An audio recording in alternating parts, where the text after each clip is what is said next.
कर लिया है। Hello, sir. Hello Shivvardhan, how are you?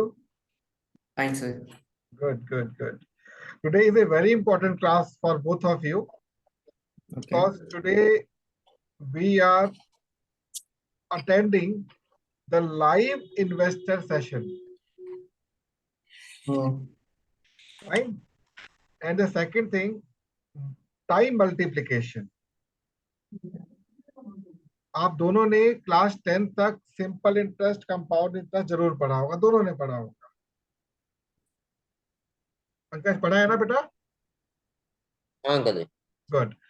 Now, when we are talking about simple interest or compound interest, what pictures comes in our mind?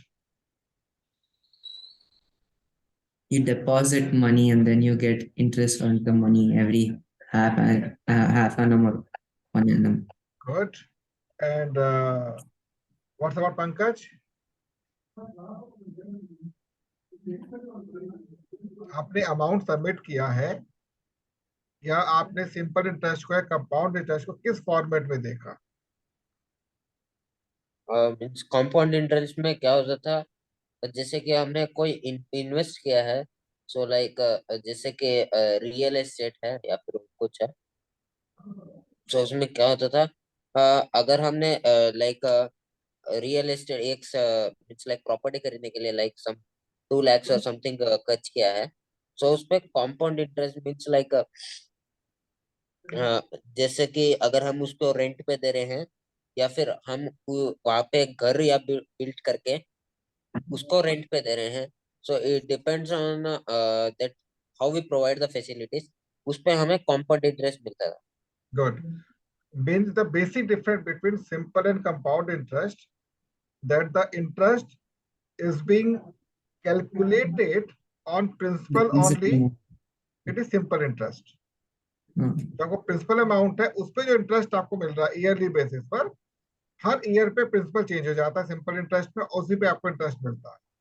But in case of compound interest it may be quarterly और half yearly और yearly, depends.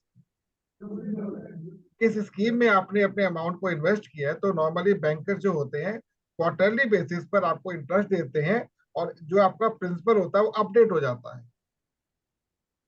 The basic difference between simple and compound interest is the principal updation in terms of amount only. Clear? अब यहाँ पर point आता है कि जो आपके अकाउंट होता है, जो अकाउंट होता है बैंकिंग जो पढ़ा आपने, अकाउंट का रोल क्या है हमारे जीवन में? अकाउंट हमारी वैल्यूएशन करता है। जो अकाउंट होता है हमारी वैल्यूएशन करता है। आप स्कूल में पढ़ रहे हैं शेयरवर्धन, एक रोल नंबर है आपका। How you got that roll number? Number of people in the class alphabetical order. No, that वो उससे मतलब नहीं है कि कितने बच्चे से बच्चे, वो रोल नंबर कैसे मिला आपको? You do not know. आपने खुद को एनरोल्ड कराया स्कूल के साथ।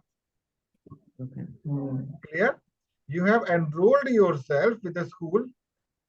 तो स्कूल ने सबसे पहले क्या चेक किया आपका?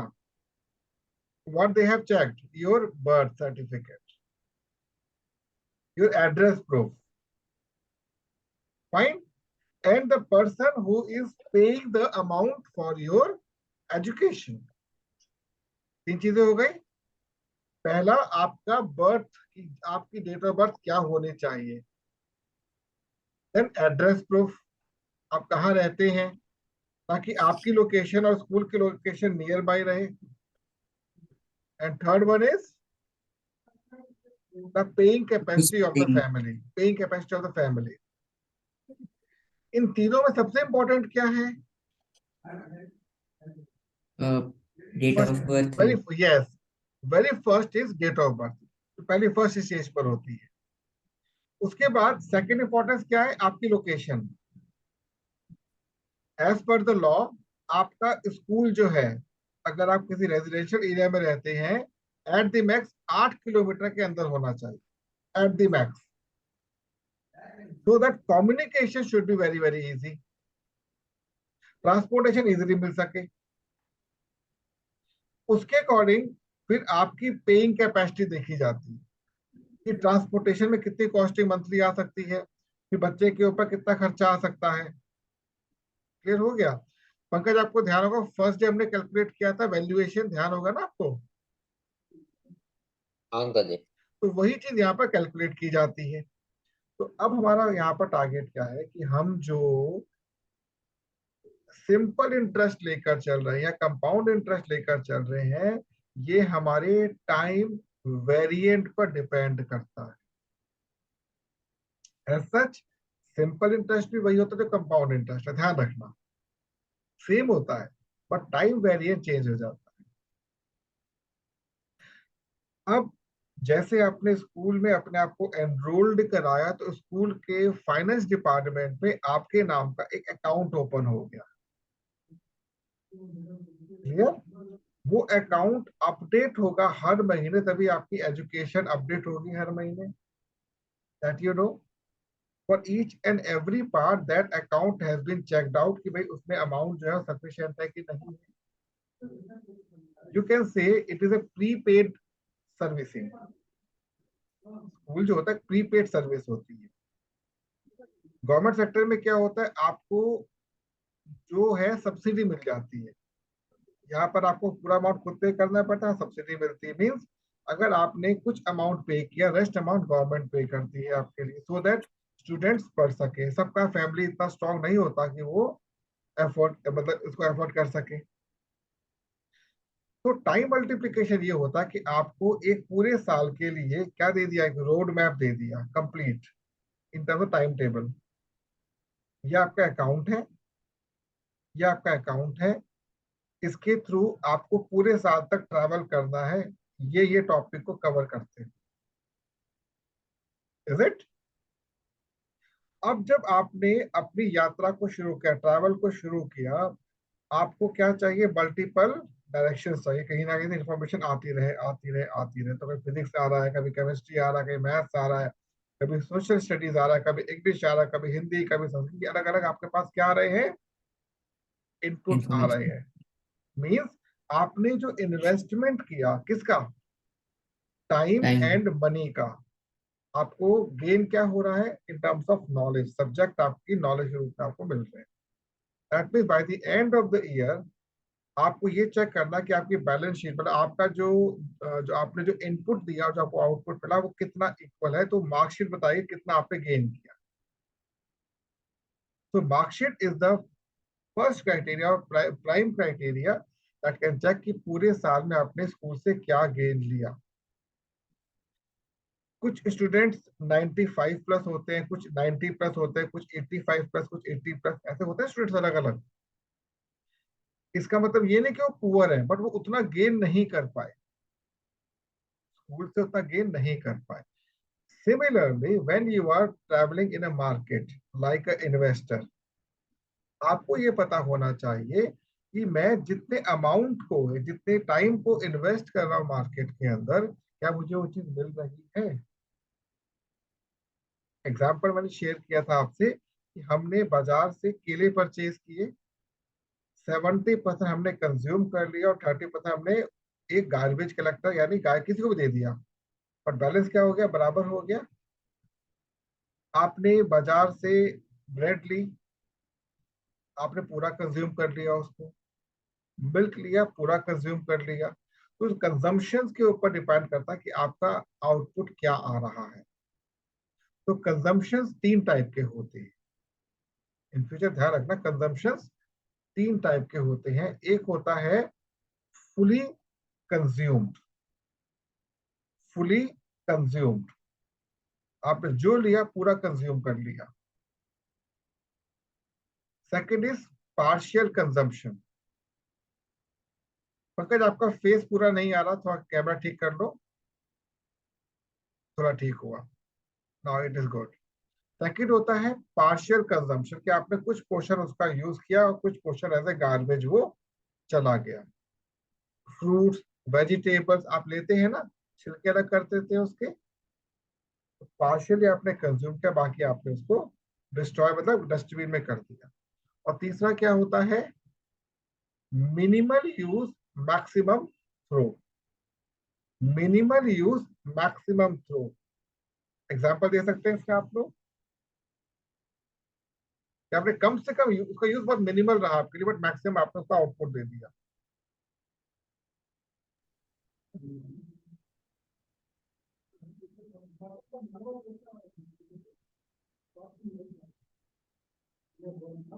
Some vegetables, I think, where you have to use only little. वो तो आपने ऑलरेडी, वो तो पार्शियल में आ गया ना, आधा यूज किया था, गार्बेज कर दिया आपने। अब यहाँ पर क्या है, मिनिमल यूज हो रहा है बट मैक्सिमम आउट हो रहा है, उसका मैक्सिमम आउट हो रहा है। All the cleaning agents, Oh, जितने भी क्लीनिंग एजेंट्स होते हैं उसका मिनिमल यूज करते हैं, आपने यूज करके बाहर कर दिया पूरा। एक सिंपल सा आपसे एक बड़ा मजेदार बात कहता हूँ, एक चीज पूछता हूँ, तो ऐसी कौन सी दुकान है, तो ऐसा कौन सा शॉपकीपर है जो आपसे अमाउंट भी लेता है और आपको कुछ देता भी नहीं है, और आप उसके बाद हर बार जाते हो और बहुत खुशी खुशी जाते हो, इन टर्म्स ऑफ एनी प्रोडक्ट कुछ नहीं देता आपको और अमाउंट ले लेता है आपसे। barber. हाँ, Barber. यस बिल्कुल ठीक, बार बार बाल कट करके बाल भी रख लिए उसने, उसको भेज दिया। सर्विसेज, तो जब सर्विसेज की बात आती है ना, आपने उसको मिनिमल यूज किया, बाकी थ्रो आउट कर दिया, यूज कर लिया ना आपने उसको। ऑन द सिमिलर ग्राउंड आपका जो अमाउंट होता है, जो टाइम होता है, उसका हम यूज करते हैं। एक होता है फुली कंज्यूम टाइम, एक होता है पार्शियल कंज्यूम टाइम, एक होता है मिनिमल कंज्यूम टाइम। इन्वेस्टर जो होता है इनिशियल लेवल पर, इसको नोट कर रहे हैं, बहुत इंपॉर्टेंट पॉइंट है। इन्वेस्टर किसे कहते हैं, जो सबसे पहले किसी भी टास्क में मैक्सिमम इन्वॉल्वमेंट रखता है, मीन्स 100% इन्वॉल्वमेंट रखता है। First definition of a investor, उसकी इन्वॉल्वमेंट मैक्सिमम होती है। I won't say it is 100%, but कोशिश करता है 100% तक आने की। क्लियर, जितना वो क्लोज होगा 100 पे, उतना अच्छा इन्वेस्टर माना जाता है।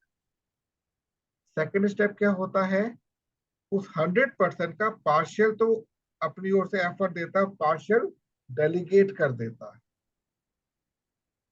पार्शियल डेलीगेट कर देता है। फॉर एग्जाम्पल, आपने एक व्हीकल परचेज किया, इनिशियली आपने व्हीकल को ड्राइव करके एंजॉय किया। अब आपका ट्रैवलिंग टाइम जो था, लेट अस से हाफ एन आवर 1 आवर का ट्रैवलिंग टाइम था, जो आप ड्राइव करके इन्वेस्ट कर रहे थे।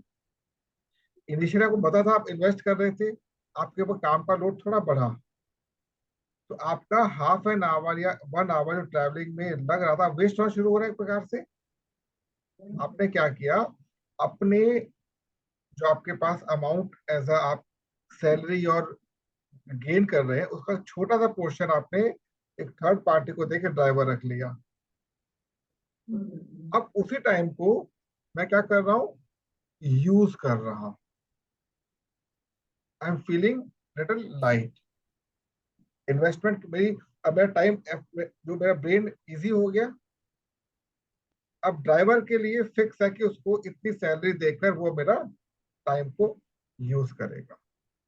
तो फर्स्ट से सेकंड सेगमेंट में आ गया, मैंने अपने वर्क को क्या कर दिया, डेलीगेट कर दिया, डिस्ट्रीब्यूट कर दिया, आउटसोर्स कर दिया। थर्ड पार्ट में क्या होता है, इन्वेस्टर मिनिमल हो जाता है, अब वो अपने ऑफिस से निकलेगा भी नहीं, फॉर एवरी टास्क वो एम्प्लॉइज रखेगा, आउटसोर्स, केवल टेलीफोन में बात करेगा और काम कर लेगा। क्लियर, अब क्या उसका टाइम जो है बाजार में मैक्सिमम यूज हो रहा है और वो मिनिमल काम कर रहा है। गेटिंग माई पॉइंट, पंकज समझ आया बेटा? हाँ गजे। फ्रॉम 9th ऑनवर्ड्स यही ट्रेनिंग आपके लिए इंपॉर्टेंट होती है, क्योंकि 8th तक जो पढ़ाई आपने कर रखी है ना, उसमें खिचड़ी पकी होती है, मिक्सचर होता है बहुत सी चीजों का, एक्टिविटीज होती है, ये होता है वो होता है। अब क्या होता है, 9th में जैसे ही आपने एंटर किया, आपकी एजुकेशन क्या बन गई है, व्हाट इज दैट, Focus. एक प्रोफेशनल लाइफ में टच कर रही है। आप फिक्स सब्जेक्ट पढ़ रहे हैं, चाहे आप तमिलनाडु में हो, चाहे आप त्रिवेंद्रम में हो, चाहे आप दिल्ली में हो, चाहे महाराष्ट्र, कहीं पर भी होगे, सेम कॉन्सेप्ट फॉलो किया जा रहा है। दैट मीन्स आप एक मिडिल एजुकेशन से या प्रोफेशनल एजुकेशन की ओर ट्विस्ट कर रहे हैं। सभी लोग एनसीईआरटी फॉलो करते हैं स्ट्रिक्टली। हाँ, कुछ स्कूल कुछ एडिशनल बुक्स कह देते हैं, आपके आपके इंटरेस्ट के ऊपर है, इसको वोकेशनल एक्टिविटीज कहते हैं, but that is not a part of your regular studies. तो आप अभी तक क्या आते 100% इन्वॉल्व थे अपने एजुकेशन के अंदर, ध्यान रखना। अब यहाँ से आप क्या हो जाओगे, पार्शियल इन्वॉल्वमेंट शुरू हो जाएगा। मीन्स अप्रोक्सीमेटली 60% आपका टाइम आपके एजुकेशन में जाना चाहिए, 40% उसके प्रैक्टिकल इम्प्लीमेंटेशन पर जाना चाहिए। That is what the commercial education says. और जैसे ही आप 11th में टच करोगे, आपकी जो रेगुलर एजुकेशन है वो केवल 30% रह जाएगी, और 70% क्या हो जाएगा, professional education. Because you will have to choose at that time, मुझे किस फील्ड को चूज करना है। अभी वो चीज क्लियर नहीं है आपको। पंकज, आपको शायद वो दिन याद होगा जब आपने 11th में एडमिशन लिया था, ध्यान है? हाँ अंकल जी। आपका माइंडसेट क्या था उस समय? मेरा माइंडसेट था मीन्स लाइक मेरे लाइक फ्रेंड्स भी ने कहा था लाइक साइंस और कॉमर्स है हम्म more scope and all, hmm but I didn't listen to them because my English teacher said you get more opportunities in arts rather than others, the combinations. Hmm You learn more about the society, you learn about life in arts. हम्म तो मैंने arts लिया, मैंने choose किया। मैं जहाँ पे मैं रहता हूँ वहाँ पे लाइक एक ही कॉलेज है जहाँ पे आर्ट्स मिलता है। ओके बाकियों में मीन्स लाइक देखे more preference to commerce and hmm science. Okay, बिल्कुल ठीक है। अभी श्रीवर्धन जो है वहां तक पहुंचेगा, और श्रीवर्धन को इस चीज का बहुत बड़ा एडवांटेज मिलेगा क्योंकि ये जान चुका है कि कॉमर्शियल एजुकेशन में और नॉर्मल एजुकेशन में कितना डिफरेंस होता है। क्लियर? नॉर्मल एजुकेशन का मतलब क्या होता है, ट्रेडिशनल एजुकेशन। ट्रेडिशन में normal as well as profession दोनों आने चाहिए, बट आ नहीं पाते। ठीक है? तो एक इन्वेस्टर के रूप में how you multiply your time, कैसे कर सकते हैं? जैसे मैंने आपसे शेयर ऑलरेडी किया हुआ है कि हमारा ब्रेन जो होता है केवल 2 घंटे तक किसी चीज को रिकॉल करके रख सकता है। उसके बाद उसकी रिकॉल कैपेसिटी धीरे धीरे धीरे धीरे डाउन होनी शुरू हो जाती है। जब एक पर्सन डेड होता है, कोई भी डेड होता है, तो 2 घंटे तक उसकी बॉडी एज इट इज रहती है। उसके बाद डिकम्पोजिशन शुरू हो जाता है। लगभग लगभग 6 घंटे के बाद बॉडी डिकम्पोज होनी शुरू हो जाती है। बट 6 घंटे टाइम जो होता है उसमें चांसेस होते हैं उसको रिकवर करने के, क्योंकि ब्रेन हमारा 9 घंटे तक एक्टिव रहता है, ब्रेन डेड नहीं होता। क्लियर हो गया? बट जो हमारा वाटर लेवल है वो डिग्रेड होना शुरू हो जाता है, मतलब जो खून होता है पानी बनना शुरू हो जाता है, इसलिए बॉडी को रिकवर करना डिफिकल्ट हो जाता है। बट आपको ये सुन के हैरानी होगी कि अगर आपके पास स्पिरिचुअल नॉलेज है, स्पिरिचुअल नॉलेज है, तो आप एक डेड बॉडी को रिवाइव कर सकते हैं, बट एक टाइम लिमिट के अंदर ही, उसके पहले उसके बाद नहीं। इट मीन्स कि हमें इन्वेस्टर के रूप में अपने टाइम को इस प्रकार से मल्टीप्लाई करना है कि हमारा टाइम इजी रहे। अब ये कैसे पॉसिबल होगा, हाउ इट इज पॉसिबल? तो सिंपल को कंपाउंड में बदल दो। सिंपल इंटरेस्ट में आप प्रिंसिपल के अपडेट के लिए 1 साल तक वेट करते हैं, इज इट? कंपाउंड में वो क्वार्टरली पर आ जाता है। एक इन्वेस्टर जो होता है उसके टारगेट्स होते हैं, उसके टारगेट्स होते हैं। तो मैं आपके सामने एक शीट शेयर करने जा रहा हूं एक्सेल की।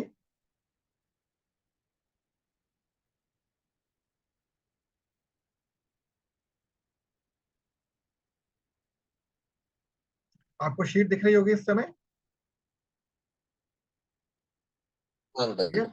अब आप ये देखिए, मैंने यहाँ पर लिखा है 1 month, दिस इज 1 month। एक मंथ में 30 days होते हैं, और पर डे में 24 hours होते हैं, पर आवर में 60 minutes होते हैं, और पर मिनट में 60 seconds होते हैं। स्कूल लेवल पर आप अपने आप को मैक्सिमम आवरली बेसिस पर ट्यून्ड कर सकते हैं, बट प्रोफेशनल लाइफ में आप जितना सेकंड्स के क्लोज हो जाओ उतना आप अच्छे इन्वेस्टर बन सकते हो। आपको केवल अमाउंट पे फोकस नहीं करना, अमाउंट कुछ नहीं होता, money is nothing, it's a point of your time. आपको यहाँ से ये पता चलेगा कि आपके टाइम, मतलब आपका जो टाइम है किस प्रकार से पॉइंट पे यूज होता है। तो अब मैंने क्या किया, जैसे मैं आवर बेसिस पर पहुंचा, how many points I have in terms of hour in a month, 720 points है मेरे पास, जिसकी लेंथ कितनी है, 60 minutes की। मेरे पास 720 ऐसे पॉइंट्स हैं जिसकी कैपेसिटी कितनी है, 60 minutes की। थोड़ा मैं और आगे बढ़ा, मेरे पास 43,200 पॉइंट्स है जिसकी कैपेसिटी है 60 seconds की ईच। आर यू गेटिंग, मैं कहना क्या चाहता हूं आपसे? इन्वेस्टर को उन पॉइंट्स पर फोकस करना है जो उसके बहुत इंपॉर्टेंट होते हैं। उस बेस पर वो अपने कंपाउंड इंटरेस्ट की ड्यूरेशन निकालता है। सिंपल बैंकिंग सिस्टम के अंदर क्वार्टरली होता है, बट जब हम बात करते हैं इन्वेस्टमेंट की, हमको टाइम का पता होना जरूरी है। तो स्मॉलेस्ट यूनिट क्या है हमारे पास in a month, in terms of second, that is 25,92,000। Means एक महीने में इतने सेकंड के का आपके पास इतने पॉइंट्स है, वेरी मिन्यूट पॉइंट जिसको आप यूज करते हैं। लेट अस सपोज आप ये चाहते हैं कि आप जो है मंथली 20,000 पॉइंट्स को गेन करें।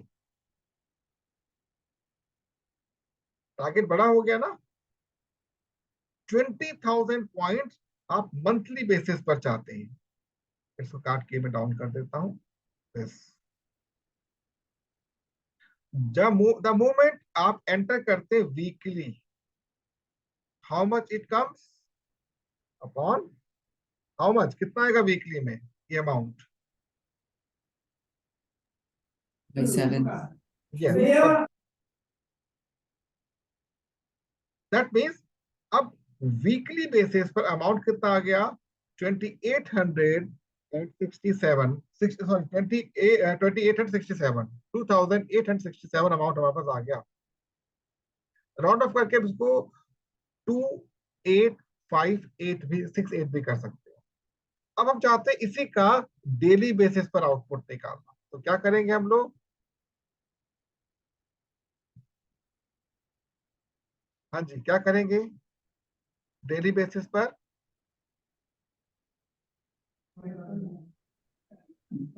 Are you getting? On the daily basis you must be having 667 points। अब हम आते हैं आवरली बेसिस पर, कितना आएगा आवरली, कितने डिवाइड करेंगे आवरली को? 720. हम्म 720 hours. 0, how much it is, 27, round of कर 28 पॉइंट्स आप कह सकते हैं। इट मींस आपको 28 पॉइंट्स आइदर सेव करने हैं या फिर गेन करने हैं फ्रॉम द आउटसाइड। अगर आपको ना कहीं पर भी कंफ्यूजन है, मेरे से दोबारा पूछ सकते हैं आप। अब मैंने इसको और छोटा किया और कहां पहुंच गया, मिनट्स पर। और मैं क्या किसे डिवाइड करूंगा इसको मैं? For 3,200. अब ये बताओ आपके लिए इजीएस्ट टारगेट अचीव करने का मेथड कौन सा है? मंथली, वीकली, डेली, आवरली या फिर on minute basis? Which one is easier for you to get the points?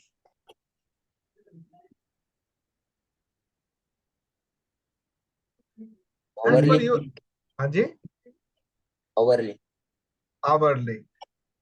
आपने बिल्कुल सही बोला, बीइंग ए स्टूडेंट आप आवरली को कैच कर सकते हैं, बट आप अपने आवर्स को वेस्ट होते हुए भी देख सकते हैं।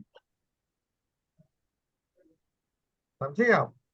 जापान के अंदर जब गाड़ी चलती है, रेल चलती है, वहां की जो बुलेट ट्रेन चलती है, तो एक स्टेशन से जब दूसरे स्टेशन में मतलब पहुंचती है, उसका इंजन चेंज होता है। क्लियर? एंड हार्डली 2 मिनट लगते इंजन को चेंज होने में, इतनी फास्ट टेक्नोलॉजी पे काम करते हैं। मीन्स अगर आपको एक अच्छे लेवल का इन्वेस्टर बनना है तो आपको मैन्यूट लेवल पर आना होगा। मैं सेकंड्स में नहीं जाऊंगा। Now you must have to calculate your value in terms of minute or hour or daily basis कि मेरी आज की कितनी वैल्यू है। अब आप लोगों को मैंने एक्शन प्लान बनने के लिए कहा था, एक्शन प्लान क्या है आप लोगों का, ध्यान है आपको? आपका एक्शन प्लान जो था, आपने लेटर सपोज 5000 पॉइंट्स अपनी फैमिली से लिए हैं। You know what is 5000 points? जो प्रोडक्ट आपने रखे हुए हैं घर के अंदर। क्लियर?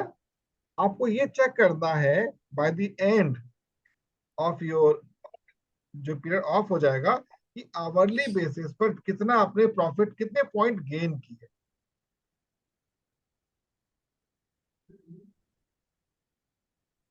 It divide. अभी नहीं, अभी अभी तो खैर अभी शुरुआत हो रही है ना। आपको ये पता लग चुका है यहाँ पर, ये आपका पूरा का पूरा एक सेगमेंट चल रहा है। अब देखो यहाँ पे इसको जैसे ही मैं डायरेक्ट यहाँ पे शिफ्ट करूंगा ना इसके अंदर, I got the value. Now you can see आप जो गेन कैपेसिटी है, गेनिंग कैपेसिटी जो है, वो किस लेवल पर आपको बेनिफिट दे रही है।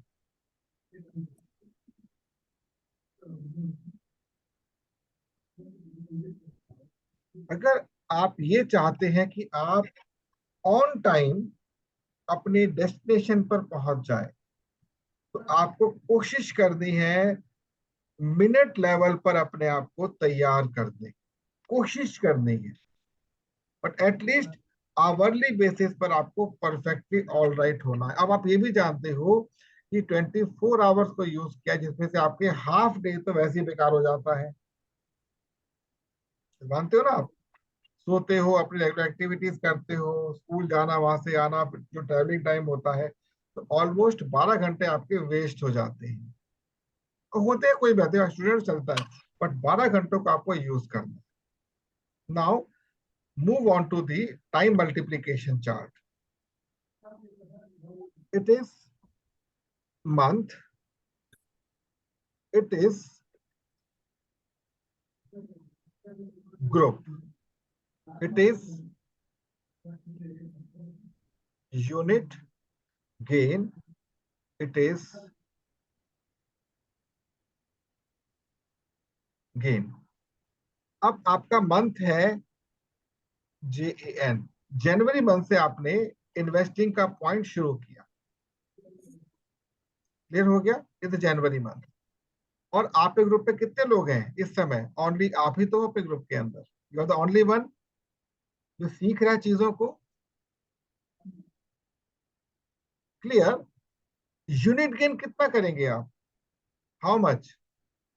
Let us suppose out of 5000 जो आपने अपने पापा से सीखा है, लेट अस से आपने उसका 2000, या हम एक काम करते हैं, इसको 5000 लेके चलते हैं कि 5000 के आपने इतने पॉइंट आपने इन्वेस्ट लिए हैं।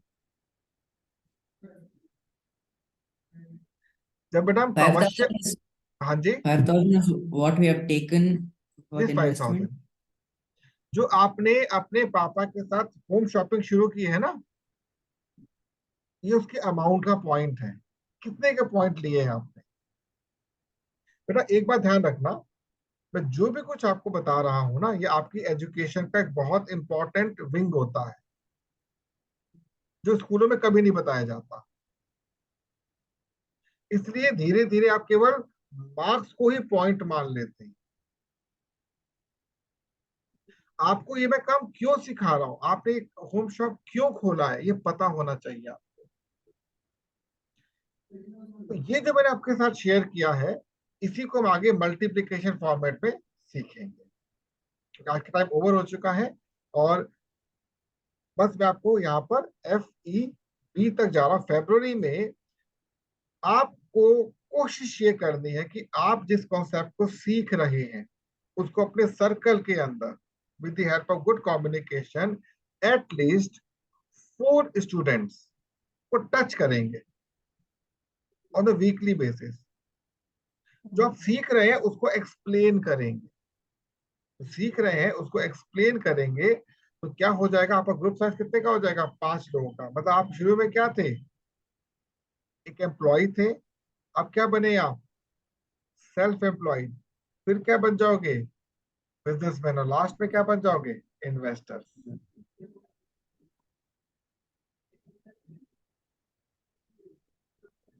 आई होप कि आप थोड़ा सा हैवी लग रहा होगा आपको, थोड़ा सा शिव हैवी लग रहा है, लिटिल। ऑनेस्टली हैवी लग रहा है थोड़ा ना, थोड़ा सा हैवी लग रहा होगा थोड़ा सा। बट बेटा यहाँ तो शुरुआत है आपकी, क्योंकि आपकी मंडे से जो एजुकेशन होगी ना, मंडे से शुरू करेंगे हम लोग, that is pure your subject wise education. Pankaj आपको समझ आया जो बताया मैंने थोड़ा बहुत, हाँ अंकल जी। ठीक है। तो आज आप लोग इसको फिक्स कर लीजिए, जब तक आपके स्कूल वगैरह नहीं खुलते हैं। शिववर्धन 9th और 10th के जो बैच कंबाइंड चल रहा है अभी, वो है Monday, Wednesday and Friday. Time है 10 to 10:30 अप्रॉक्स। और आपका 12th ऑनवर्ड जो ग्रुप चल रहा है, that is Tuesday, Thursday and Saturday. Clear. बाकी आपके दोनों के मैं फादर से बात करूंगा और उनसे कुछ और एक्शन की बात मैं भी करूंगा, ठीक है। तो take care and will meet on Monday. Shivardhan आपसे मंडे मिलूंगा मैं, और आपसे ट्यूसडे मिलूंगा, ठीक है। Okay, take care, have a nice day बेटा, bye bye, thank you sir. Welcome.